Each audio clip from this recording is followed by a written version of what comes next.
ರಾಜ್ಯದ ರೈತರ ಹೋರಾಟಕ್ಕೆ ಇನ್ನೂ ಮುಕ್ತಿ ಸಿಕ್ಕಿಲ್ಲ.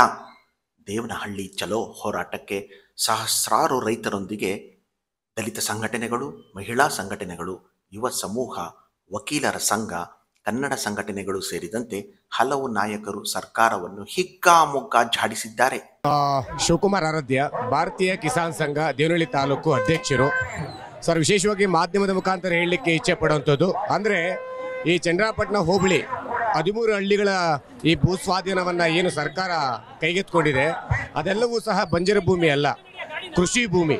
ಅಂದರೆ ಯೋಗ್ಯವಲ್ಲದ ಜಮೀನನ್ನು ಮಾತ್ರ ಕೈಗಾರಿಕಾ ಪ್ರದೇಶ ಮಾಡಬೇಕಾಗಿರೋಂಥದ್ದು. ಇವತ್ತು ಫಲವತ್ತಾದಂತಹ ಬೆಳೆಯನ್ನು ಮತ್ತು ಎಷ್ಟೋ ಕುಟುಂಬಗಳಿಗೆ ಜೀವನವನ್ನು ರೂಪಿಸ್ಕೊಂಡಂತಹ ಭೂಮಿ ಅದು.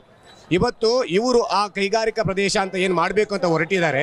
ಅಲ್ಲಿ ಕೈಗಾರಿಕಾ ಪ್ರದೇಶ ಮಾಡಿದ್ರೆ ಒಬ್ಬನಿಗೆ, ಒಂದು ಕುಟುಂಬಕ್ಕೆ ಒಬ್ಬನಿಗೆ ಜೀವನವನ್ನು ಕೊಡ್ಬೋದು, ಉದ್ಯೋಗ ಕೊಡ್ಬೋದು. ಆದರೆ ಆ ಭೂಮಿಯನ್ನು ನಂಬಿಕೊಂಡು ಇಡೀ ಕುಟುಂಬ ಜೀವನವನ್ನು ಸಾಗಿಸ್ತಾ ಇದೆ. ಹಾಗಾಗಿ ತಾವುಗಳು ಉದ್ಯೋಗ ಕೊಡೋದೇನು ಬೇಡ, ನಾವೆಲ್ಲರೂ ಉದ್ಯೋಗಿಗಳೇ. ಹಾಗಾಗಿ ಇವತ್ತೇನು ಕೃಷಿ ನಂಬಿಕೊಂಡು ಜೀವನವನ್ನು ಮಾಡ್ತಾ ಇದೀವಿ, ಕೃಷಿ ಮಾಡಲಿಕ್ಕೆ ನಮ್ಮನ್ನು ಬಿಟ್ಟುಬಿಡಿ. ತಾವು ಹಿಂಬದಿಯಲ್ಲಿ ವಿಡಿಯೋವನ್ನು ಚಿತ್ರೀಕರಣ ಮಾಡ್ಬೋದು. ಇವತ್ತು ಪೊಲೀಸ್ ಇಲಾಖೆಯವರು ಅಂದರೆ ಇಲ್ಲಿವರೆಗೂ ಪಾಪ ಅವ್ರು ಕಾತಿದ್ದು ಅನ್ನಕ್ಕೆ ಯಾವ ರೀತಿ ಅಲೆದಾಡ್ತಿದ್ದಾರೆ ಅಂತ ತಾವು ಚಿತ್ರೀಕರಣ ಮಾಡ್ಬೋದು. ಅಂದರೆ ಮನುಷ್ಯನಿಗೆ ಬೇಕಾಗಿರೋದು ಅನ್ನ, ಇವತ್ತು ಬೇರೆ ಇನ್ನೇನು ಬೇಕಾಗಿಲ್ಲ. ಏನಿಲ್ಲದಿದ್ರು ನಾವು ಬದುಕ್ಬೋದು. ಇವತ್ತು ಅನ್ನಕ್ಕಾಗಿ ಎಲ್ಲರೂ ಸಹ ಇಲ್ಲಿ ಓಡಾಡ್ತಿದ್ದಾರೆ. ಹಾಗಾಗಿ ಮನುಷ್ಯನಿಗೆ ಬೇಕಾಗಿರೋದು ಅನ್ನ. ನಮ್ಗೆ ಯಾವುದೇ ಉದ್ಯೋಗ ಬೇಕಾಗಿಲ್ಲ, ಕೈಗಾರಿಕಾ ಪ್ರದೇಶ ಬೇಕಾಗಿಲ್ಲ. ನಮ್ಮ ಭೂಮಿಯನ್ನು ನಮಗೆ ಬಿಟ್ಟುಕೊಟ್ರೆ ಸಾಕು ಸರ್ಕಾರ. ನಿಮ್ಮ ಹತ್ರ ನಾವು ಯಾವತ್ತೂ ಬಂದು ಕೈ ಚಾಚಿಲ್ಲ ನಮ್ಗೆ ಉದ್ಯೋಗ ಕೊಡಿ ಅಂತ. ನಮ್ಮ ಉದ್ಯೋಗವನ್ನು ನಾವೇ ಸೃಷ್ಟಿ ಮಾಡ್ಕೊಂಡಿದ್ದೀವಿ. ಇವತ್ತು ನಿಮಗೆ ಅಧಿಕಾರವನ್ನು ಕೊಟ್ಟು ನಮ್ಮ ಭೂಮಿಯನ್ನು ಕಿತ್ಕೊಳ್ಳಿಕ್ಕೆ ನಿಮ್ಮನ್ನು ಅಧಿಕಾರದಲ್ಲಿ ಕೂರಿಸಿರೋ ಪರಿಸ್ಥಿತಿಗೆ ನಾವು ಬಂದಿದ್ದೀವಿ. ಹಾಗಾಗಿ ದಯಮಾಡಿ ಸರ್ಕಾರಕ್ಕೆ ನಾವು ಹೇಳ್ತಾ ಇರೋದು, ಮನವಿ ಮಾಡ್ತಾ ಇರೋಂಥದ್ದು, ಭೂಮಿಯನ್ನು ದಯವಿಟ್ಟು ಕೈ ಬಿಡಿ, ನಮ್ಮ ಉದ್ಯೋಗವನ್ನು ನಮಗೆ ಬಿಟ್ಕೊಡಿ ಅಂತ, ಕೃಷಿ ಭೂಮಿಯನ್ನು ಬಿಟ್ಕೊಡಿ ಅಂತ ತಮ್ಮಲ್ಲಿ ಮನವಿ ಮಾಡ್ತಾ ಇದ್ದೀವಿ. ವಿಶೇಷವಾಗಿ ಈಗ ಏನು ಕೈಗಾರಿಕಾ ಪ್ರದೇಶಕ್ಕೆ ಹಲವಾರು ಕಡೆ ಭೂಮಿಯನ್ನು ಕಸ್ಕೊಂಡಿದ್ದೀರಾ, ಮೊದಲಲ್ಲಿ ಕೈಗಾರಿಕಾ ಪ್ರದೇಶ ಅಲ್ಲಿ ಆಗಿದೆಯಾ, ಫ್ಯಾಕ್ಟ್ರಿಗಳಾಗಿದ್ದಾವ, ಎಲ್ಲವೂ ಜಮೀನು ಖಾಲಿ ಬಿದ್ದಿದ್ದಾವೆ. ಅವೆಲ್ಲವೂ ಸಹ ಪರಿಪೂರ್ಣ ಮಾಡಿಕೊಂಡು ತದನಂತರ ಇಲ್ಲಿ ಜಮೀನನ್ನ ಅಕ್ವೈರ್ ಮಾಡಿಕೊಳ್ಳಿ ಅಂತ ತಮ್ಮಲ್ಲಿ ಮನವಿ ಮಾಡ್ತೀವಿ ಸರ್.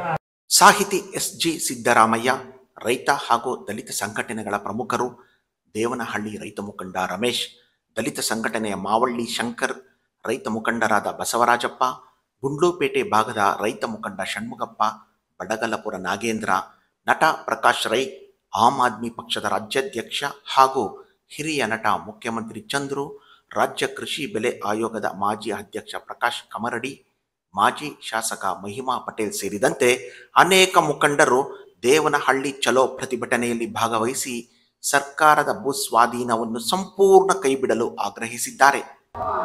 ರೈತ ಎಂದರೆ ಭಾರತ, ಭಾರತ ಎಂದರೆ ರೈತ. ಈ ದೇಶದಲ್ಲಿ 70% ರೈತರಿಗೆ ಯಾವುದೇ ಅಧಿಕಾರ ಬಂದು, ಯಾವುದೇ ಸರ್ಕಾರ ಬಂದರೂ ಕೂಡ ನಾವು ರೈತರ ಮಕ್ಕಳು ಅಂತಾರೆ, ಯಾವುದೇ ಅಧಿಕಾರ ಕೂಡ ರೈತರು ಬಂದು ನಾವು ರೈತರ ಮಕ್ಕಳು ಅಂತಾರೆ. ಆದ್ರೆ ರೈತರ ಬೆನ್ನಿಗೆ ಚೂರಿ ಆಗ್ತಾ ಇದ್ದಾರೆ. ಮೊನ್ನೆ ಈಗ BJP ಸರ್ಕಾರ ಇದ್ದಾಗ ಏನ್ ಮಾಡಿದ್ರು, ಯಾವುದೇ ಕಾರಣಕ್ಕೂ ಜಮೀನನ್ನ ಬಿಟ್ಕೊಡೋದಿಲ್ಲ ಅಂತ ಸಿದ್ದರಾಮಯ್ಯನವರು. ಈಗ ಅವರು 2 ನಾಣ್ಯದ 1 ಮುಖಗಳಿದ್ದಂತೆ ಸಿದ್ದರಾಮಯ್ಯನವರು ಮತ್ತೆ ಬಂದು ಈಗ ರೈತರ ಪಡೆ ಆಗ್ತಾ ಇಲ್ಲ, ಯಾವುದೇ ಕಾರಣಕ್ಕೂ ನಾವು ಜಮೀನ ಬಿಡೋದಿಲ್ಲ ಅಂತ ಹೇಳ್ತಾರೆ. ಬೇರೆ ಯಾರು ಅಪ್ಪನ ಮಗ ಸತ್ತೇನ್ರಿ? ನೀವು ವಿಧಾನಸಭೆಯಲ್ಲಿ ಕೂತ್ಕೋಬೇಕಾದ್ರೆ ನೋಡಿ, ನಮ್ಮ ರೈತ ಸಂಘದವರು ಹೋರಾಟದಿಂದ ಈ BJP ಸರ್ಕಾರ ತಂದ ಕಾರ್ಪೊರೇಟ್ ವಲಯಕ್ಕೆ ಸಂಬಂಧ ಖಾಸಗಿ BJP ತಂದ ಖಾಸಗೀಕರಣ ಮಾಡಬೇಕು ಅಂತ ಹೊರಟಾಗ BJP ಸರ್ಕಾರದವರು ಹೋರಾಟ ಮಾಡಿದವರು, ನಾವು ರೈತ ಸಂಘದವರು ಇಡೀ ಕರ್ನಾಟಕ ರಾಜ್ಯ ರೈತ ಸಂಘ ಹೋರಾಟ ಮಾಡಿದ್ರು BJP ವಿರುದ್ಧ. ಹೋರಾಟ ಮಾಡ್ಲಿಕ್ಕಾಗಿ ನೀವು ಬಂದ್ರು, ನೀವು ಮೊನ್ನಂಗಾಟಿ 5 ಗ್ಯಾರಂಟಿಗಳ ಮುಖಾಂತರ ನೀವು ಸರ್ಕಾರಕ್ಕೆ ಬಂದಿಲ್ಲ. ರಾಮ ರಹೀಮ ಅಂತ ಹೋರಾಟ ಮಾಡ್ತಕ್ಕಂಥ ನೀವು ದೇಶದ ಏನು ದೇಶದಲ್ಲಿ ಒಡೆದಾಡುವ ರೀತಿ ಮಾಡ್ತಾ ಇದ್ದೀರಿ. ನೀವು ರೈತರಿಗೆ ಸಲಿ ಮಾಡ್ತಾ ಇಲ್ಲ.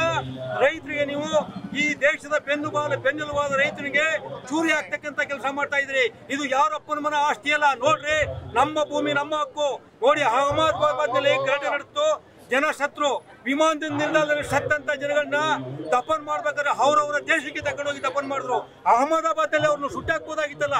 ಇವತ್ತು ನಾವು ದೇವನಹಳ್ಳಿಯಲ್ಲೇ ಬದುಕಬೇಕು. ದೇವನಹಳ್ಳಿ ಇರ್ತಕ್ಕಂಥ ಜನಗಂಟ ಭೂಮಿಯನ್ನು ಕಿತ್ಕೊಂಡು ಹೋಗ್ತಿದ್ರೆ ನಿಮ್ಮ ಅಪ್ಪನ ಮನೆ ಸೊತ್ತಲ್ಲ ಇದು. ನಾವು ಅಲ್ಲೇ ಬದುಕಬೇಕು, ಅಲ್ಲೇ ಜೀವನ ಮಾಡಬೇಕು. ನೋಡ್ರಿ, ನೀವು ಸತ್ರು ಕೂಡ ಯಾವುದೇ ಹಾಸ್ಪಿಟಲ್ ಇದ್ರು ಕೂಡ ನಿಮ್ಮ ಜಾಗಕ್ಕೆ ತಗೊಂಡು ಹೋಗ್ತೀರಿ. ನೀವು ಸಾವಿರಾರು ಎಕರೆ ಭೂಮಿ ಇಟ್ಕೊಂಡಿದ್ರೆ ನಿಮ್ ಜಮೀನ್ ಕೊಡ್ರಿ, ನಿಮ್ಮ ತಾಕತ್ತಿದ್ರೆ ಯಾಕ್ರಿ ರೈತರ ಜಮೀನ ಕಿತ್ಕೋತಾ ಇದ್ರೆ? ನೋಡ್ರಿ, ನೀವು ಮುಂದೆ ನೋಡೇ ಬಿಡ್ತೀವಿ, ಮಾಡು ಮಡಿಯನ್ನು ಕೆಲಸ ಮಾಡ್ತೀವಿ. ಇದುವರೆಗೆ ಭಾರತ ದೇಶದಲ್ಲಿ ರೈತರ ವಿರೋಧಿ ಆಗಿರ್ತಕ್ಕಂಥ ಸರ್ಕಾರಗಳು, ಯಾವುದೇ ಸರ್ಕಾರಗಳು ಮುಂದೆ ಬರಕ್ ಸಾಧ್ಯ ಇಲ್ಲ. ಇವತ್ತು ಕರ್ನಾಟಕದಲ್ಲಿ ಕಾಂಗ್ರೆಸ್ ಸರ್ಕಾರ ಬರ್ಬೇಕಾದ್ರೆ ನಾವು ರೈತರೇ ಕಾರಣ. ನೀವು ರಾಮ ರಹೀಮ ಅಂತ ಜಾತಿನ ಬಿಷ ಬಿತ್ತಕ್ಕಂಥ ನಿಮ್ಮಿಂದ ಬಂದಿಲ್ಲ ಕಣ್ರಿ, ಬಂದಿರೋದು ನಮ್ಮ ರೈತರಿಂದ ನಿಮ್ಮ ಸರ್ಕಾರ ಬಂದಿರೋದು. 70 ಭಾಗ ರೈತರಿಂದ ನಿಮ್ಮ ಸರ್ಕಾರ ಬಂದಿರೋದನ್ನ ಎಚ್ಚರ ತಿಳ್ಕೊಂಡು ನೀವು ಮಾಡಿರ್ತಕ್ಕಂಥ ವಾಪಸ್ ತಕೊಂಡು ರೈತರ ಜಮೀನ ಪುಸ್ತಕಂತ ಕೆಲಸ ಮಾಡಿ. ಇಲ್ಲ ಅಂದ್ರೆ ನಿಮ್ಗೆ ಇಡೀ ರಾಜ್ಯದಲ್ಲಿ ಎಲ್ಲೇ ಬಂದ್ರು ಕಪ್ಪು ಬಾವುಟ ಪ್ರದರ್ಶನ, ಕೂಲಿ ಮೊಟ್ಟೆ ಇಟ್ಟು ಮತ್ತೆ ಟೊಮೆಟೊಲಿ ಹೊಡೆಯುವಂತ ಮುಖ ನಿಮ್ಗೆ ಎಚ್ಚರಿಸಬೇಕಾಗ್ತಾ ಇದ್ರಿ. ಜೈ ಹಿಂದ್, ಜೈ ರೈತ. ಆದರೆ ರಾಜ್ಯ ಸರ್ಕಾರ ಮಾತ್ರ ಇನ್ನೂ ಮೀನಾಮೇಷ ಎಣಿಸುತ್ತಿದ್ದು, ಒಮ್ಮೆ 3 ಹಳ್ಳಿಗಳ ಭೂ ಸ್ವಾಧೀನ ಕೈಬಿಡುತ್ತೇವೆಂದು ಹೇಳುತ್ತಿದ್ದರೆ, ಮಗದೊಮ್ಮೆ ಸಿಎಂ ಸಿದ್ದರಾಮಯ್ಯ 1 ವಾರದ ಕಾಲಾವಕಾಶ ಕೋರಿದ್ದಾರೆ. ಸಚಿವರಾದ KH ಮುನಿಯಪ್ಪ, MB ಪಾಟೀಲ್ ಮಧ್ಯಸ್ಥಿಕೆಯಲ್ಲಿ ನಡೆದ ಸಂಧಾನ ಬ್ರಿಟಿಷರ ಡಿವೈಡ್ ಅಂಡ್ ರೂಲ್ ತಂತ್ರವೆಂದು ಅರಿತುಕೊಂಡ ರೈತರು ರಾಜ್ಯ ಸರ್ಕಾರದ ಈ ತಂತ್ರಕ್ಕೆ ಮಣಿಯದೆ ಹೋರಾಟ ಮುಂದುವರೆಸಿದ್ದಾರೆ.